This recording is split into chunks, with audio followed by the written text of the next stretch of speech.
Chunk One. Après des décennies de silence et de suspicion, le prince Andrew a finalement pris la parole.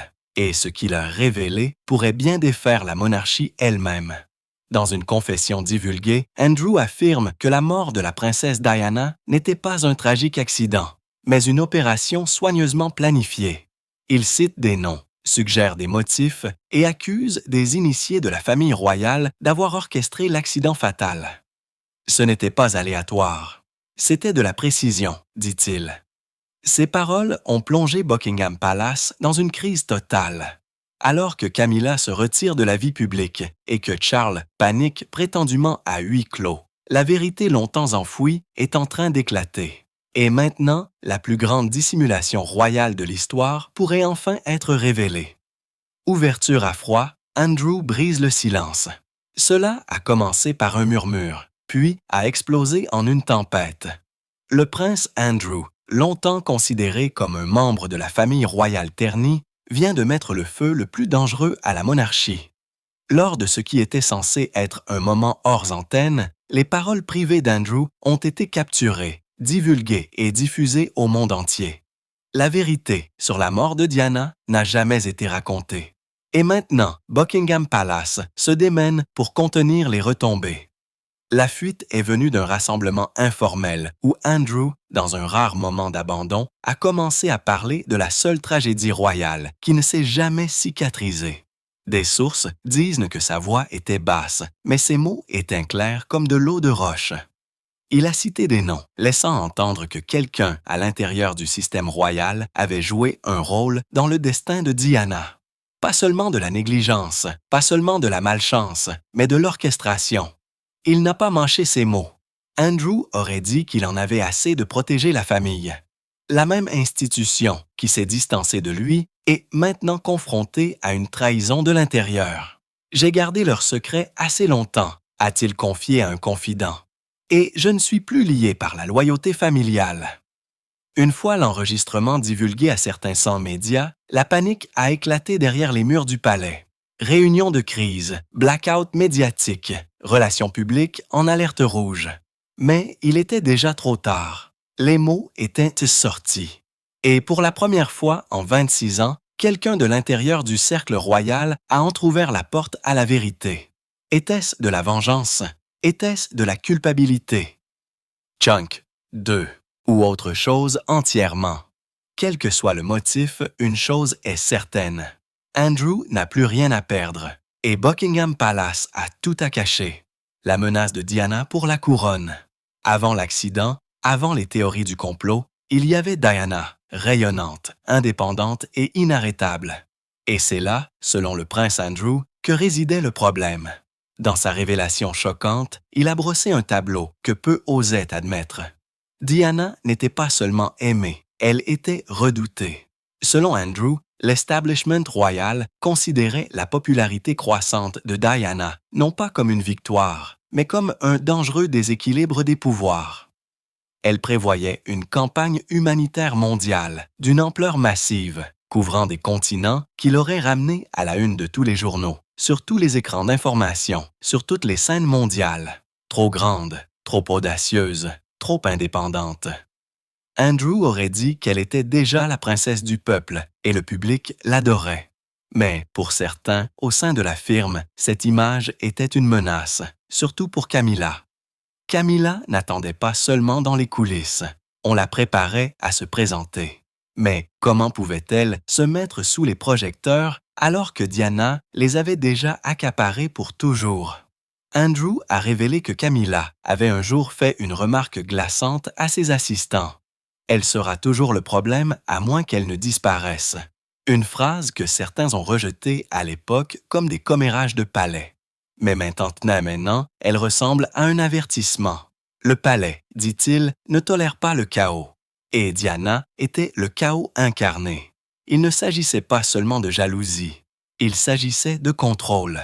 Diana représentait l'imprévisible, la seule membre de la famille royale qui ne pouvait être réduite au silence, gérée ou marginalisée. Et lorsque le pouvoir est menacé, Andrew avertit que l'institution passe à l'élimination de la menace. Cette menace était Diana. Et le palais, suggère-t-il, a pris une décision. Le désespoir de Charles de se remarier. Chasselis Quinque 3. Le prince Charles a peut-être affiché la tristesse d'un ex-mari en deuil en public, mais derrière le rideau, Andrew brosse un tableau différent. Un homme de plus en plus agité, désespéré et surtout impatient. La couronne était encore à des années, mais la femme qu'il voulait à ses côtés, Camilla, attendait, et Diana faisait obstacle. Selon Andrew, Charles faisait pression pour se marier bien avant que l'opinion publique ne se soit adoucie. Mais chaque sondage, chaque article, chaque foule qui acclamait encore Diana montrait clairement que le peuple n'était pas prêt. Et sans leur approbation, ses rêves de légitimer Camilla restaient bloqués dans les limbes.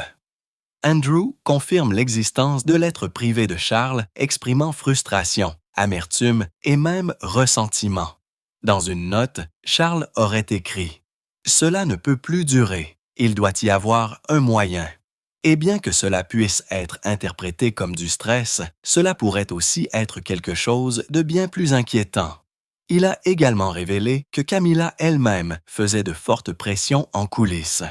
Pour elle, Diana n'était pas seulement un fantôme du passé, elle était un obstacle à la paix.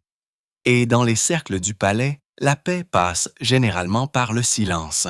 Un silence permanent. Comme l'a dit Andrew sans ambages, l'accident n'a pas seulement tout changé, il a dégagé le chemin. Le timing était trop parfait, le deuil trop scénarisé et le rétablissement de l'image publique de Charles presque instantané. Diana était partie, Camilla est intervenue et la monarchie a continué d'avancer sans jamais regarder en arrière. Les derniers jours de Diana, surveillés et avertis. Dans les derniers jours de sa vie, la princesse Diana savait que quelque chose se préparait. Et maintenant, le prince Andrew confirme qu'elle ne l'imaginait pas. Il raconte des conversations obsédantes, des appels téléphoniques empreints de peur, des avertissements chuchotés à travers la statique et une femme qui se sentait piégée par des forces invisibles qui se refermaient. Andrew dit que Diana l'a contacté quelques jours avant sa mort. Elle avait l'air anxieuse, alerte. Il surveille à nouveau, lui a-t-elle dit. À l'époque, il avait pris cela pour de la paranoïa, mais maintenant, il croit qu'elle avait absolument raison. Elle avait reçu un avertissement anonyme. Ne faites pas confiance à vos chauffeurs. Elle avait dit à Andrew qu'elle était suivie à Paris. Chunk 4. Pas seulement des paparazzis, quelque chose d'autre, quelque chose de plus sombre. Et puis, il y a ce détail qui le glace encore le sang aujourd'hui. Le chauffeur de Diana. Ce soir-là avait été changé à la dernière minute. Un homme qu'elle ne connaissait pas bien. Un homme qu'elle n'avait pas choisi. Andrew appelle maintenant cela un coup monté, planifié et précis. Elle est morte non pas dans le chaos, mais dans un silence orchestré. Pas d'agent de protection, pas de sécurité royale, pas d'itinéraire sûr. Il admet qu'il n'a pas agi, il ne l'a pas cru. Et maintenant, ce regret alimente sa confession. Il dit que ce qui s'est passé dans ce tunnel parisien n'était pas un accident bizarre. C'était de la précision, une mission menée avec une efficacité tranquille. Et le monde a avalé l'histoire de couverture tout entière. Le véhicule mystérieux et le montage de l'accident. L'accident a peut-être été imputé à une voiture roulant à vive allure et à des paparazzis agressifs, mais un détail refuse de disparaître. Une petite Fiat Uno blanche vue s'éloigner à toute vitesse du tunnel quelques secondes après l'impact. Elle n'a jamais été retrouvée, jamais identifiée. Mais maintenant, le prince Andrew soulève de nouvelles questions et fait une affirmation glaçante. Il dit qu'un initié s'est confié à lui il y a des années. Quelqu'un au sein du cercle de la sécurité royale. Ils ont affirmé qu'un troisième véhicule était impliqué, délibérément positionné pour bloquer la voiture de Diana et déclencher l'accident fatal. Selon Andrew, ce n'était pas aléatoire, c'était une interférence délibérée. Il souligne également les incohérences dans l'épave. Les dommages ne correspondaient pas à ce que l'on attendrait d'une simple collision à grande vitesse. La criminalistique n'a pas pu expliquer certains angles, marques ou la nature des blessures. Chunk 5. Quelque chose ne collait pas et ne colle toujours pas. Et puis, le plus grand drapeau rouge de tous. Toutes les caméras de sécurité du tunnel sont tombées en panne. Pas une seule image n'a capturé le moment de l'impact. Andrew dit que ce n'était pas une coïncidence. C'était un blackout. Orchestré, couvert, caché. Il croit maintenant que la Fiat Uno blanche n'était pas un spectateur. C'était un déclencheur, un élément d'un plan plus vaste qui s'est déroulé avec une précision glaçante. Il dit que les preuves étaient là, simplement ignorées, effacées ou enterrées. Et plus il parle, plus cela devient clair. Ce n'était pas un accident, c'était un message. Réponse du palais, trop rapide, trop silencieux. Le monde était encore sous le choc, mais à l'intérieur de Buckingham Palace, quelque chose était déjà en mouvement. Selon le prince Andrew, la réponse royale à la mort de Diana est venue avec une rapidité suspecte et une précision étrange. Il n'y a eu aucun retard, aucune confusion, seulement des déclarations soigneusement élaborées et des apparitions parfaitement chronométrées. C'était presque comme s'ils étaient préparés. Andrew admet qu'il a été stupéfait par la réaction du palais. C'était trop silencieux, trop calme, trop scénarisé. Il affirme que quelques heures après l'accident, les assistants royaux avaient des discours prêts, des protocoles en place et des ordres aux médias déjà en circulation. Il dit qu'il a découvert plus tard que certaines de ces déclarations avaient été rédigées des jours avant que Diana ne monte dans cette voiture à Paris.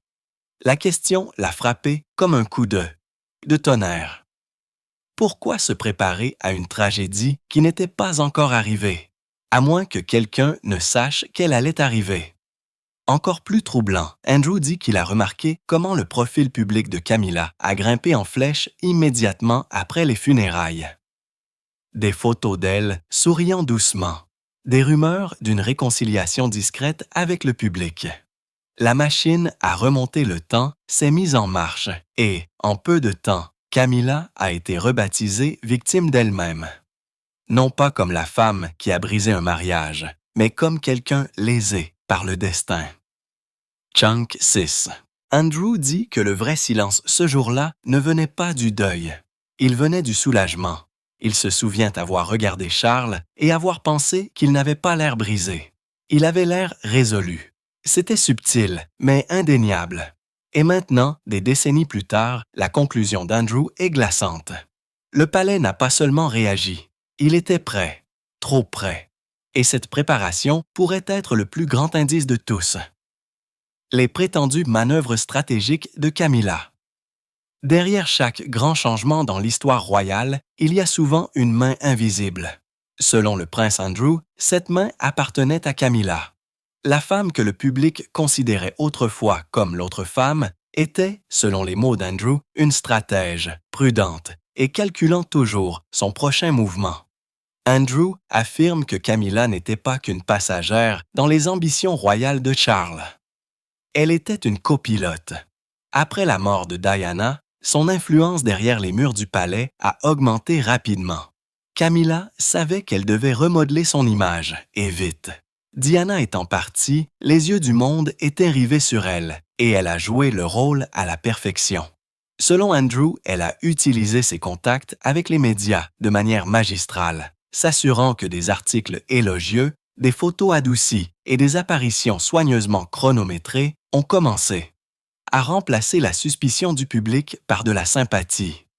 Elle n'ajustait pas seulement le récit, elle le contrôlait. Mais cela ne s'est pas arrêté là. Il dit que Camilla craignait que l'héritage de Diana n'éclipse à jamais le sien et qu'elle pensait qu'il n'y avait qu'un seul moyen d'être véritablement accepté: éliminer la comparaison. Et l'absence de Diana a fait exactement cela.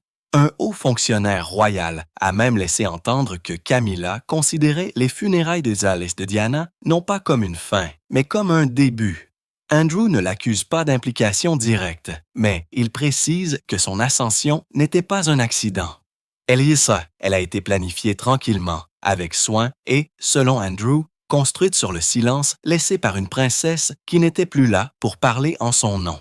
Défaillance de la sécurité et drapeau rouge. Dans le monde de la royauté, la sécurité est primordiale. Chaque pas, chaque trajet, chaque respiration est calculée et protégée. Chunk. 7. Alors, comment, demande Andrew, la femme la plus célèbre du monde a-t-elle pu être laissée complètement vulnérable? Il pense que la réponse révèle plus que de l'incompétence. Elle révèle une intention. Diana avait déjà fait face à des menaces de mort, des harceleurs, des réactions politiques. Pourtant, le soir de sa mort, elle n'a reçu aucune protection royale, aucun garde du corps entraîné, aucun transport sécurisé. Ce n'était pas seulement de la négligence, c'était un échec délibéré. Il a confirmé que le service de sécurité habituel de Diana avait été retiré à la dernière minute, remplacé, modifié à son insu. Même l'itinéraire à travers Paris ce soir-là avait été modifié quelques heures auparavant, approuvé par Charles lui-même. Selon Andrew, Diana n'en avait aucune idée. Elle était conduite par un homme qu'elle connaissait à peine sur un chemin qu'elle n'avait pas choisi. Sans la protection qu'elle aurait dû avoir, Andrew appelle cela la trahison finale. Il savait mieux, dit-il à elle. Il connaissait les risques et ils l'ont laissé partir quand même. Il affirme que des personnalités clés de l'appareil royal ont approuvé ces changements, connaissant parfaitement le danger encouru. Et puis, il y a les conséquences. Des rapports indiquant que des images de sécurité vitale ont disparu, des journaux modifiés, des témoignages modifiés. Andrew dit qu'il a parlé à d'anciens officiers à qui on avait dit de ne pas poser de questions. Certains ont quitté les forces, d'autres sont restés silencieux. Mais la vérité, insiste-t-il, était dans la rupture. Les drapeaux rouges, les étranges coïncidences. Et quand on les aligne côte à côte, ils ne ressemblent plus à du hasard. Ils ressemblent à un plan, ce que Charles savait et n'a pas dit. Si quelqu'un avait le pouvoir d'empêcher ce qui s'est passé ce soir-là, c'était le prince Charles. Mais selon Andrew, il ne l'a pas empêché, il l'a ignoré. Et ce silence, dit-il là, pourrait bien être la preuve la plus flagrante de toutes. Chunk 8. À voix basse, Andrew raconte un moment qui le hante encore. Charles, dans un couloir tranquille de Balmoral, regarda par la fenêtre et murmura « Les choses vont se résoudre ». À l'époque, Andrew n'y a pas beaucoup pensé. Maintenant, il l'entend différemment, comme si Charles savait que l'histoire de Diana se dirigeait vers un dernier chapitre. Un chapitre qu'il n'aurait pas à écrire lui-même. Andrew révèle que Charles et Camilla ont tenu des réunions secrètes des semaines avant l'accident, discutant de leurs prochaines étapes. Un assistant a divulgué un message plus tard enfoui dans les archives du palais. Bientôt, l'avenir sera à nous, sans interruption. Le mot résonna dans l'esprit d'Andrew, sans interruption. Ce n'était pas seulement un vœu pieux, c'était une préparation. Charles n'a jamais parlé publiquement des circonstances étranges entourant l'accident. Pas une seule fois, il n'a remis en question l'enquête. Pas une seule fois, il n'a exigé de réponse. Andrew croit maintenant que ce silence n'était pas du deuil, c'était de la culpabilité. Il dit que Charles a choisi de ne pas regarder de trop près, a choisi de ne pas poser trop de questions parce qu'au fond de lui, il savait peut-être, craignait ou espérait peut-être qu'avec Diana disparue, l'avenir dont il rêvait pourrait enfin commencer. Et cet avenir était venu rapidement avec Camilla, avec le pardon du public, avec la couronne rééquilibrée. Mais pour Andrew, tout a commencé avec la décision de ne pas parler. Les frères William et Harry, leur connaissance cachée. Ils étaient des garçons quand ils ont perdu leur mère, brisés, protégés et entraînés dans un monde de devoirs royaux avant de pouvoir faire leur deuil.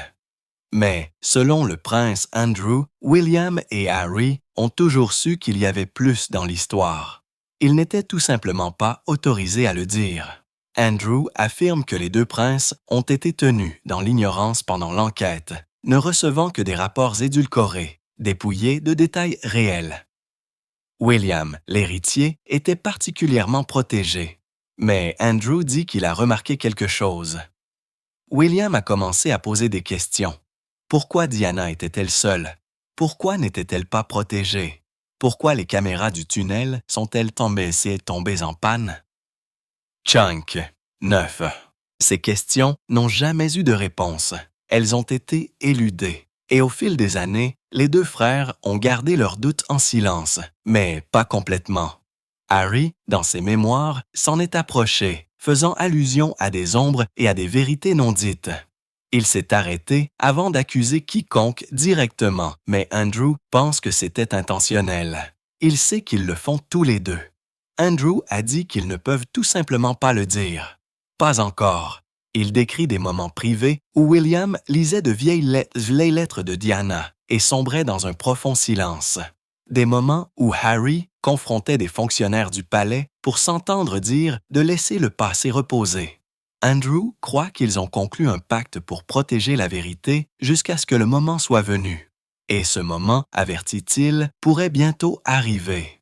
Parce que pendant qu'Andrew brise le silence, les prochaines voix que le monde attend sont celles des fils de la femme qui a été perdue, répression des médias et du gouvernement. Le prince Andrew dit que le silence n'était pas seulement royal, il était gouvernemental. Dans les semaines qui ont suivi la mort de Diana, le deuil public a envahi les rues. Mais en coulisses, une opération d'un autre genre était en cours. Non pas une opération de deuil, mais de contrôle de la répression. Selon Andrew, des pressions de haut niveau ont été exercées pour empêcher une enquête plus approfondie. Les agences de renseignement ont reçu l'instruction discrète de bloquer l'accès à certains dossiers. Les enquêteurs de la police ont reçu des documents caviardés.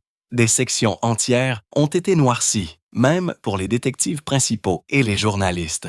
Ceux qui ont osé creuser trop profondément auraient été retirés de l'histoire sans avertissement.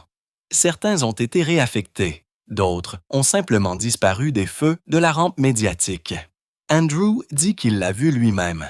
La presse ne s'est pas calmée par hasard. Il affirme qu'on leur a dit d'arrêter et beaucoup l'ont fait. Les principaux réseaux ont reculé. Les journaux ont changé de ton. Chunk 10. Le public a été nourri d'un seul récit. Poursuite chaotique, accident tragique, rien de plus. Mais les incohérences sont restées, tout comme la peur. À l'intérieur du palais, Andrew décrit une atmosphère glaçante. Les dossiers liés à l'accident de Diana ont été scellés, même aux yeux des membres de la famille royale. Il dit qu'il a demandé une fois l'accès par un canal confidentiel, mais qu'il s'est vu refuser sans explication. On m'a dit que c'était au-dessus de moi, au-dessus de nous tous. C'est à ce moment-là qu'il a réalisé qu'il ne s'agissait pas seulement d'un secret de la famille royale. C'était un silence protégé par l'État. Et si le gouvernement était prêt à enterrer la vérité, qu'avait-il fait d'autre pour la garder cachée? Même aujourd'hui, des décennies plus tard, les documents classifiés restent verrouillés, leur publication étant reportée encore et encore. Qu'est-ce qui pourrait être si dommageable que la vérité doit attendre une génération? Andrew dit qu'il le sait déjà, et le monde, avertit-il, mérite de le savoir aussi. Les retombées de la confession d'Andrew. La fuite a frappé comme un coup de tonnerre. Du jour au lendemain, le prince Andrew est passé de membre de la famille royale, déshonoré à lanceur d'alerte accidentel. Et la machine royale, toujours prompte à écraser les scandales, s'est mise en marche à plein régime. Mais cette fois, le mal était déjà fait. À l'intérieur de Buckingham Palace, la panique s'est propagée rapidement. On disait Charles furieux, convoquant une réunion d'urgence des principaux assistants. Un initié l'a décrit comme secoué, pâle et absolument livide. Selon Andrew, Charles l'a confronté en privé avec une seule phrase. « Tu ne sais pas ce que tu as fait. » Mais Andrew insiste sur le fait qu'il sait exactement ce qu'il a fait et pourquoi il devait le faire. Pendant des années, il a été complice du silence, un silence qui le hantait. Maintenant qu'il n'avait plus rien à protéger, il a décidé de parler. Et une fois que la vérité a éclaté, le soutien a commencé à affluer de sources inattendues. Des personnalités publiques l'ont soutenu. Des hashtags sont devenus populaires. Chunk 11. Des manifestants sont retournés aux portes de Kensington et de Balmoral. Le peuple écoutait et il était en colère. Mais le plus choquant a peut-être été la réaction de Camilla. En quelques jours, elle a annulé plusieurs apparitions publiques, se retirant des feux de la rampe qu'elle avait passé des années à reconquérir. Son équipe est restée silencieuse. Pas de démenti, Pas de déclaration, juste l'absence. Les équipes des médias royaux se sont empressées de détourner l'attention. Des titres élogieux, une gestion de crise, mais rien ne pouvait noyer les murmures qui se transformaient. Maintenant en rugissement. Les protestations publiques ont exigé une enquête indépendante et non une enquête contrôlée par le palais ou le gouvernement. Un examen international complet et transparent de ce qui s'est réellement passé dans la nuit du 31 août 1997. La firme se fissurait et il n'a fallu qu'une seule confession du prince. Personne ne s'attendait à ce qu'il parle un jour. Suspension de l'histoire. D'autres membres de la famille royale vont-ils se manifester? Et maintenant, la question qui est sur toutes les lèvres, que va-t-il se passer ensuite? Parce que la confession du prince Andrew pourrait être le début, pas la fin. Dans ses derniers mots, lors de cette conversation désormais tristement célèbre, il a laissé le monde avec un avertissement. Ce n'était pas un accident, c'était une décision. Mais le plus grand choc pourrait encore arriver. Des sources proches du palais disent que d'autres membres de la famille royale envisagent de prendre la parole. La princesse Anne, longtemps considérée comme froide et réservée, serait furieuse de la façon dont le palais a géré la mort de Diana. Et le prince Harry, déjà séparé, déjà désillusionné, aurait été en contact avec l'équipe d'Andrew. Pourrait-il se préparer à ajouter sa voix à la tempête? Et puis, il y a le lanceur d'alerte, une figure mystérieuse dont Andrew a fait allusion. Un initié du palais qui prétend avoir accès à des documents, des photos et des notes internes supprimées. Ils ont promis une publication complète dans les semaines à venir. Si cela se produit, cela pourrait être la fuite royale la plus explosive de l'histoire. Dans les médias, les journalistes dépoussièrent de vieux dossiers, rouvrirent des notes de cas et relièrent des points longtemps ignorés. L'histoire de Diana n'est pas terminée. Elle entre dans son chapitre le plus dangereux à ce jour. Chunk 12. La monarchie se tient sur le fil du rasoir, prise entre l'effondrement et la confession. Cela fera-t-il tomber la maison ou l'institution réduira-t-elle une fois de plus les siens au silence? Pour l'instant, le monde regarde, attend, s'interroge. Parce que si un prince a parlé, combien d'autres sont prêts à dire la vérité? Un prince a brisé le silence, mais cette histoire est loin d'être terminée. Alors que les murs royaux commencent à se fissurer, le monde se demande qui d'autre savait, qui d'autre est resté silencieux. La vérité sur la mort de Diana n'est plus cachée. Elle se dévoile et les retombées pourraient changer tout ce que nous pensions savoir.